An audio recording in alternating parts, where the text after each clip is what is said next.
I found out through some very horrific texts, my fault, that not only was he having a relationship, but they're totally involved in saying I love you and blah, blah, blah. My attorney texted me last night, I'm officially divorced. It's just been such a long road. I'll never understand. Welcome, brothers. What we're seeing here isn't women reacting to unexpected hardship. It's the outcome of choices they already made. They chose to leave, signed the papers, and embraced what they called their new freedom. Now the story continues. We're looking at 5 different women, different backgrounds, different ages, different marriages, but all arriving at a similar point.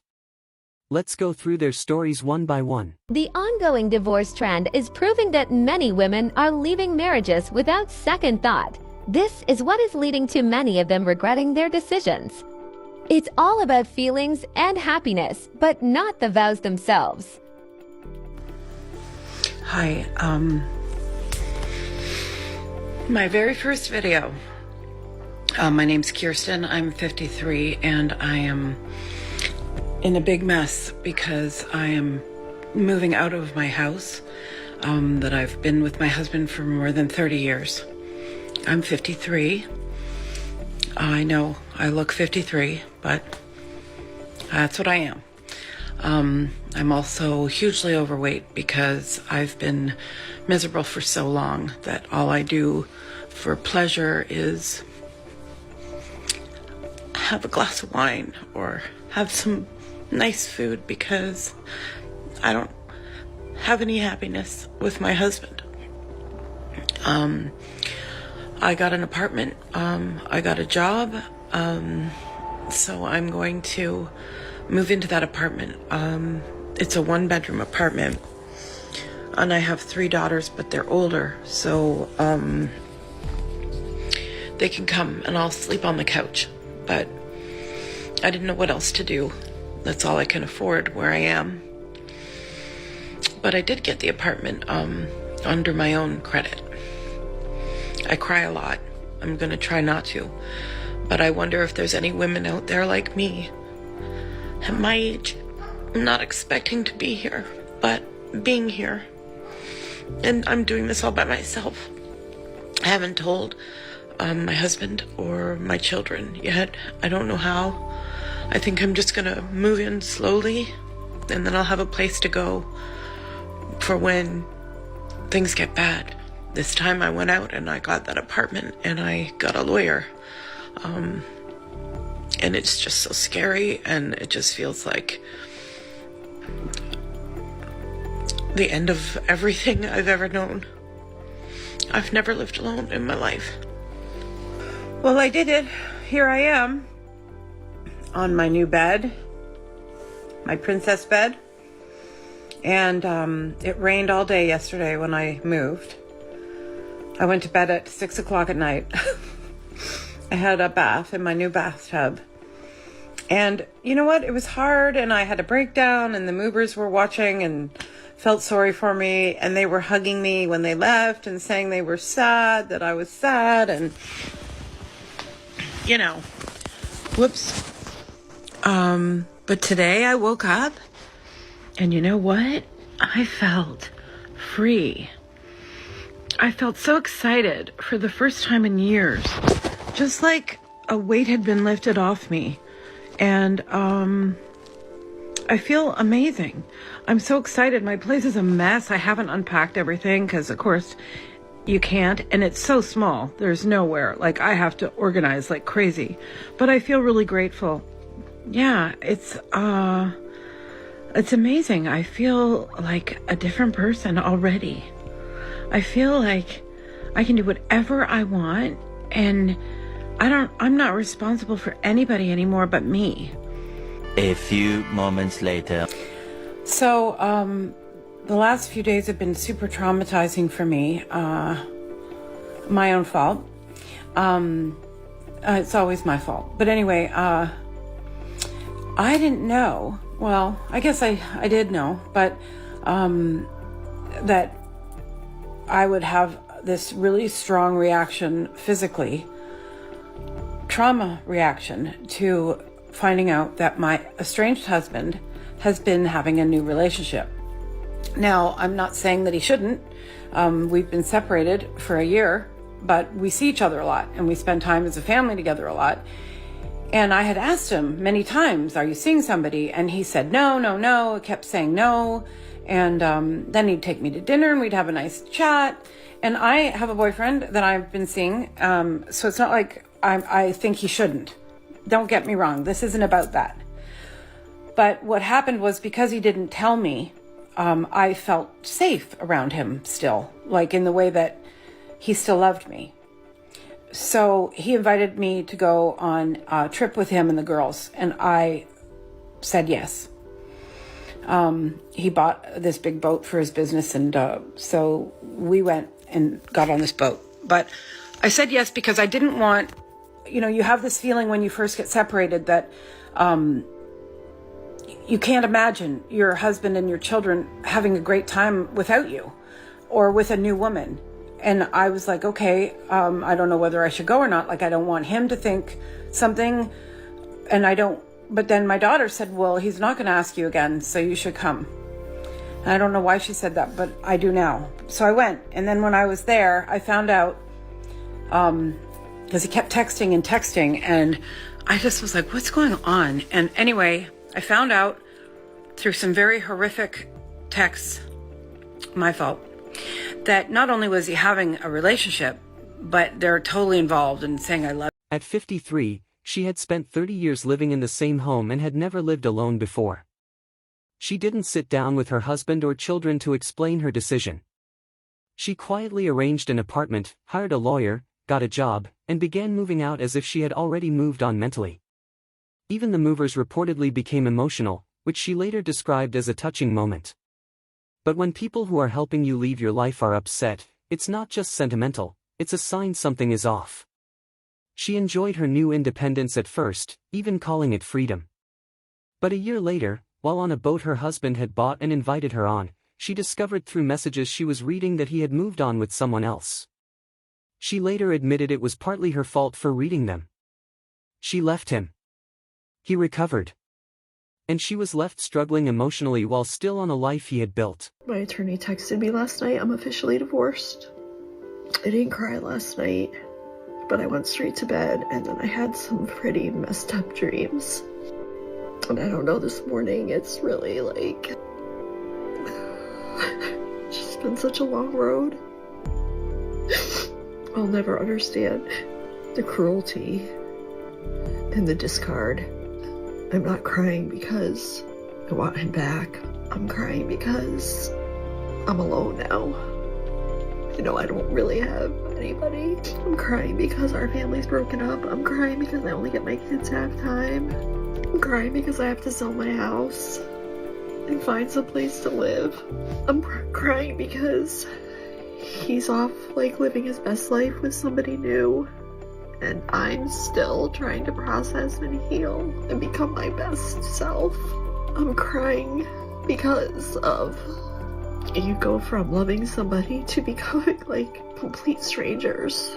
I'm crying for my kids. I'm crying because I'm 52 years old and the thought of dating sounds terrible. I'm angry because of the lies that we're told. It's all coming to a head right now. It's like the final letdown because this has been, 15 months since we separated. Next chapter loading, right? I will never understand.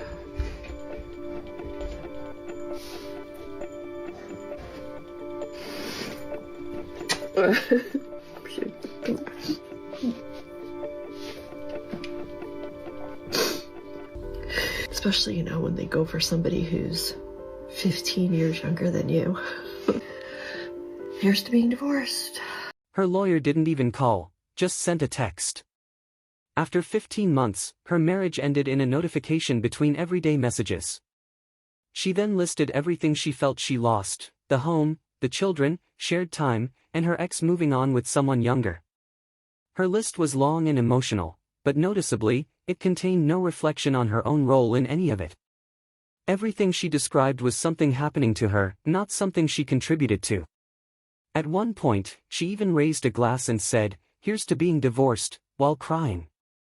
The contradiction is hard to ignore, calling it both painful and celebratory at the same time. It's Jenna, recently divorced and kind of figuring out this new way of life. I was married for 23 years and with that person for 3 years prior. So for a total of 26 years of my life, I have been out of the game of dating, making friends, going out, and stuff like that as a single woman in her 40s. Yeah, I'm 47. So I've raised children. My children are adult children now. And it's kind of interesting because it's so lonely at this stage in life after divorce, especially with older children, because you make all your friends when they're younger, or at least I did. I met my friends mostly through my kids' activities. I was a stay-at-home mom, and I took them to practices. I went to school, all that stuff. Hey, it's me, Jenna. Recently divorced and trying to survive this year. I'm gonna be honest. The random things that trigger me are the craziest things. I'm sitting in my car, literally sitting in my car, trying to pull myself together because I did what any mom does, and I pulled an emergency drive to my daughter because she needed something, and drove an hour because she's at college to drop something off, and was just so thankful that I could do it for her and fit her in my schedule. And the littlest thing she said just triggered me, and this is the second time in a week that my child has triggered me without even meaning to. So we're getting ready to leave, and she's like, "Well, I'll be home because I'm going to be at the Clemson Notre Dame game because Dad's going to take us all." You think that's nothing, right? Nothing, right? And it instantly, she instantly saw a switch in me, and she's like, "What's wrong?" And I'm like, "Nothing," because I don't talk about that stuff. I don't want her to worry.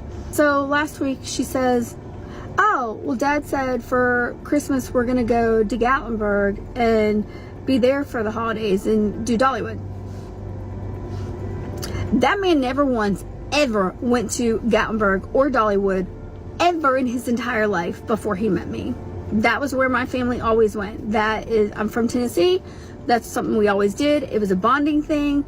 And now that's what he's trying to do. It's like he's taken every single tradition I've ever done and now turned it into his. Everything I've ever done. Now I find myself triggered because during the hardest time of my year last year, of me literally trying to stay alive, me dealing with all the craziness of my ex, the lying, the alienation, him calling me a whore, him having my children call me a whore. Why? Not because I did anything bad, because I wore spaghetti straps and all that.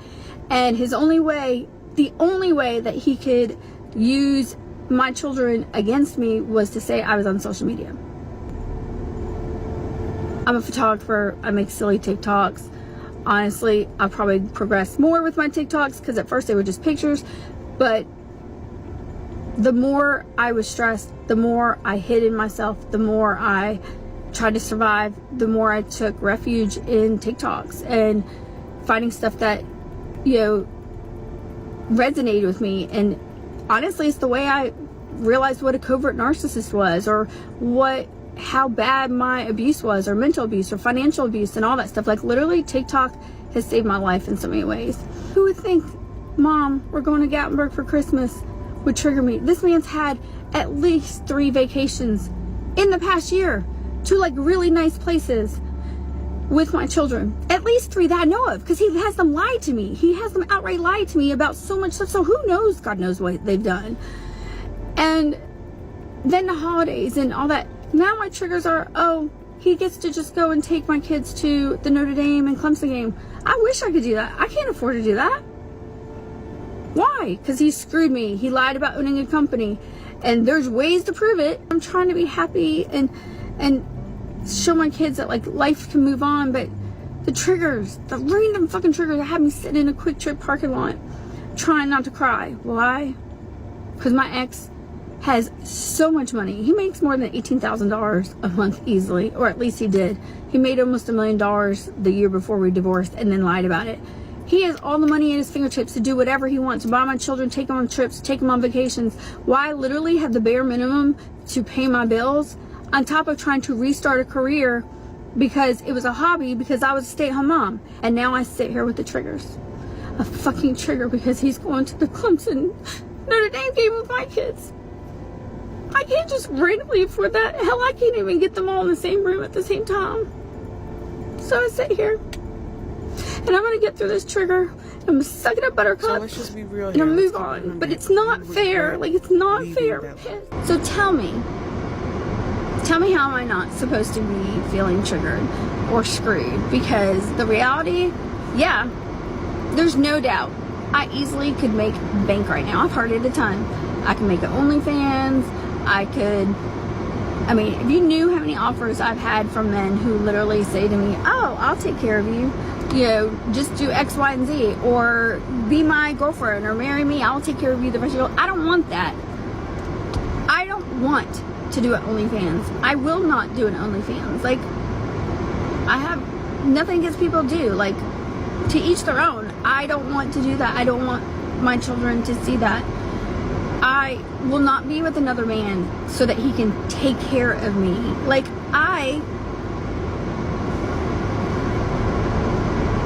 didn't want that to begin with. I got married because I was in love and wanted to be married forever and wanted to build a family. I'm sure as hell not going to go with some man now just so that he can pay my bills. So when people say, how are you ready to date? Because this was a thing, he's ready to date too. Like, but I'm trying to just live and survive right now. So it's funny, I've been on like 5 different dates, like different guys, multiple dates with some of them, but only 5 dates, different guys I've ever been on dates. And you would think it would be a lot more. I'm just not that girl. Like, I'm just not that girl that's a serial dater. And honestly, like, it's crazy. Like, I could do a whole TikTok on things I've learned now that I have to ask. Like, who knew that you had to ask, are you married? Do you have a girlfriend? Does anybody think you're married? Does anybody think that they're your girlfriend? Have you ever been with a man? Because if you've ever been with a man, I don't want to be with you. I don't care if you're bisexual or whatever, that's your thing. But no, I don't want to be with someone who wants to be with a man. Do you have a job? Are you a criminal? Do you do drugs? Like, it's amazing the list of stuff you have to do. I don't know. I'm in a different stage today. Honestly, I literally have been having a great week, amazing week. And then all of a sudden today, my emotions, I had the craziest thoughts. And I wonder, does anybody else feel this way? Like, I feel like I'm in mourning of the life I thought that I was going to have. And I'm kind of pissed at myself. I stayed in a marriage for 23 years and built up a family and my ex's career and everything. And we literally just got to where it was supposed to be everything we dreamed of. Like, owned a company, making, almost $1 million. And that was my breaking point. And I left it all. And I'm not a person that is about money, and I'm not a person who feels like they have to have like labels and name brands and all that stuff. But I really have found that, like, I've kind of been in mourning of the, like, oh my gosh, like, I gave it all up. And I don't have a traditional career. I'm a photographer that in my marriage, it was made to be a hobby. So it wasn't like I had a 9-to-5 where I got 401, where I got steady income, all that. Yes, I market the crap out of my business. Yes, I'm an amazing photographer. And yes, I have so many amazing clients. They're great. But the reality was, like, everything was around my family. So when I chose to leave, I gave it all up. Like, all up. And most people are like, oh, well, you should have got your end in court. No, South Carolina has some crazy rules. And I came out of a situation where I had been mentally abused, financially abused for 23 years. Like, I was gaslit for so long that when I finally left, I had no clue that the worst was yet to come in the 1 year of separation. And so it's weird because I find that thought today for a split second, and I'm like, what the hell's wrong with you? Like, what the fuck is wrong with you? I thought, I should have just stayed. I should have stayed. It wasn't that bad. Like, you made it 23 years. You made 26 years total. Your kids are like college and one's almost out of high school. Like, you made it. You made it. Like, it didn't matter at this point. They can do their own separate life and all that. You made it to the point where you guys were making so much money and you had big houses and you could do whatever you want and you could relax. It wasn't that bad. And I literally just called my friend. I was like freaking out because like I'm the biggest person that keeps in the back. Like, I'm terrified. I don't have 401k. My counsel did not have my back. I was so traumatized when I got out and then terrorized for the next year that I couldn't even think straight to help the people that wanted to help me. It wasn't that bad. And the people I entrusted to help me didn't help me. And there's just timelines that you can't stop. And so it is what it is. And, you know, I'm 47 years old. It's not like I'm 25, but it is terrifying. Like, I could have stayed. I had a huge house and all my bills were paid for, and I never had to think how they were going to get paid. My grass was cut, well, not the last year of separation, but you know what I mean? All the basic things to keep the image up. And I gave up my entire image that I was trained to have for my family for 23 years. Like, I was the stay-at-home mom, and I made the image of we were the perfect family. I have beautiful children. They were dressed right. They, you know, did top sports like cheer and football and went to all that stuff. And I was, you know, the cheer mom and, you know, did all that stuff and then did photography on the side just to make money, to make ends meet while he built his career up. And I stayed long enough to just give it all up when it was like right there. Just walking through Home Depot hoping that Santa forgot a deal from the shelf. Here's another case. After 26 years, he had built a business worth nearly $1 million a year while she focused on the family. When they finally reached stability, she left. Now she's sitting in a parking lot at a store after hearing her daughter mention a trip to Dollywood. She's upset that her ex is taking the kids to Gatlinburg for Christmas, something she once considered her tradition. But when you leave a marriage, shared traditions don't stay yours alone.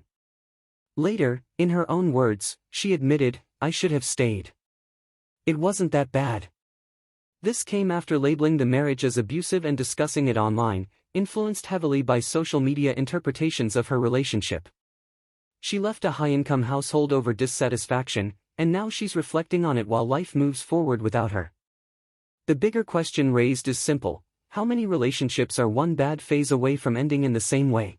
Recently, I caught up with an old friend, and she was telling me that she got divorced. And I was so surprised because her and her husband were such a cute couple, and they had been together for 11 years. So I asked her, like, what happened? I figured something bad happened. She's like, honestly, I was just bored. Like, my husband, all he did was work. I was a stay-at-home mom. We had 3 kids, and I just got lonely and bored. And she had other friends that had, you know, boyfriends, or like they had just got married, and they were always going out, always going on vacation, always partying, like going to the club, going to the bar, hanging out with friends, and they did none of that. And when she would bring it up to her husband would always tell her, like, I gotta work. Like, you know, they had a big house, they had nice things, like he was just trying to work. So they ended up getting divorced, and now, you know, she's single, she lives alone, she's working, and she's dating. So then I told her, oh, well, that must be exciting, like dating and stuff. And she's like, no, I can hate it. And I was like, why? And she's like, because all they want to do is just have fun. They just want to go to the club, they just want to go to the bar, they just want to hang out, have a good time, and then that's it. She said, no one wants to help me out. Like, I'm trying to find someone that's going to help take care of my kids. She's like, I just want someone to be a provider, not just a good time. So I was all like, well, wasn't that what your husband was doing? And she's like, I know. And I guess now her ex-husband is dating someone, like, seriously. They have been divorced for a total of 3 years, and he has been dating this girl for 2 years. She has 2 kids, and they're already living together. She says that he's fully taking care of her, like, The girl doesn't work. She's a stay-at-home mom. They haven't had any new kids, but they're planning on having kids. And she's pissed because she's like, how can he move on so fast? Like, you know, I can't even find nobody, and he just found someone so quick, and he didn't even want to give us another try, like, blah, blah, blah. And I was so confused because I was like, okay, so you divorced him because he was always working and you were bored. So now you are single, going out, having a good time, dating, but you don't like that. Now you want someone to take care of you, a provider.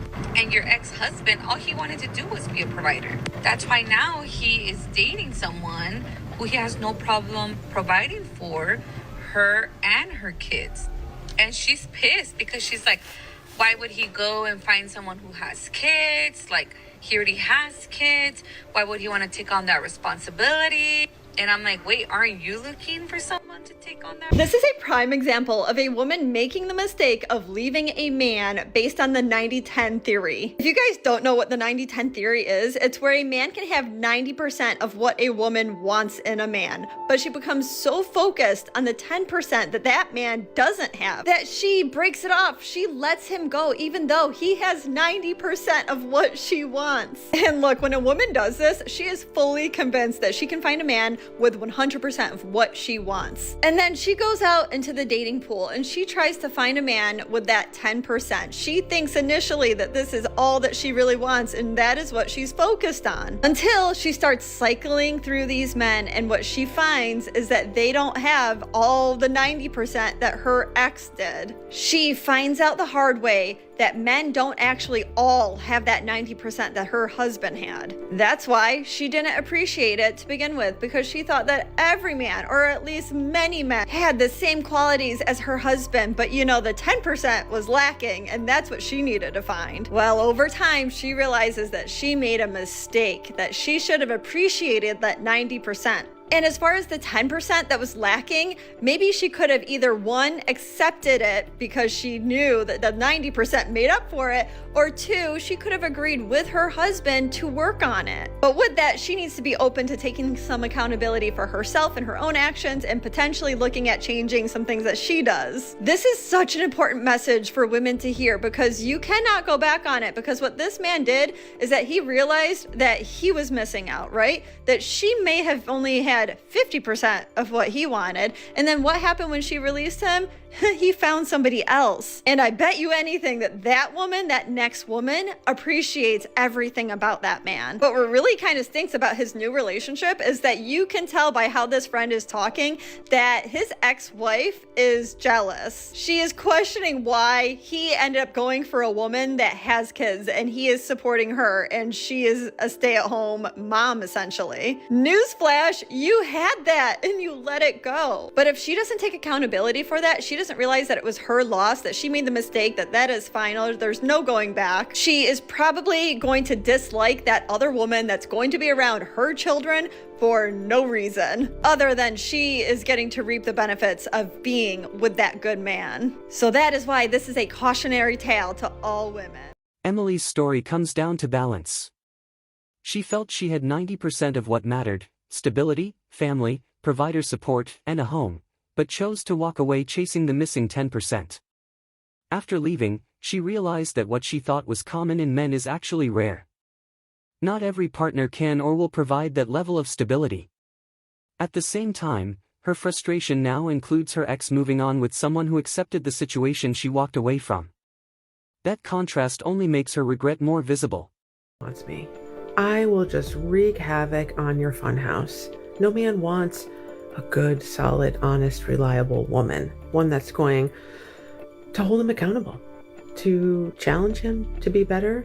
You're drinking like a fish, I'm going to tell you you're an idiot. Spending money recklessly, I'm not going to go for it. Running your mouth, swearing up a storm, I'm going to tell you the truth. You're trash. I'm no good to a man because I don't want to be your mom. And sadly, a lot of men, well, they might not want a mom, but they need one. Man doesn't want to be told, chew with your mouth shut, wipe your face, take off your dirty shoes, make your bed, stop scrolling, eat your greens. Standards that I have for a man are the standards that I hold for myself. They're high standards, and I live by them. I swear by them. A man doesn't want to live by those standards. They think they're controlling and unreasonable and have different standards for their life. They're of the looser variety. Truly, I'm no good for a man unless he wants to live like a decent, upstanding.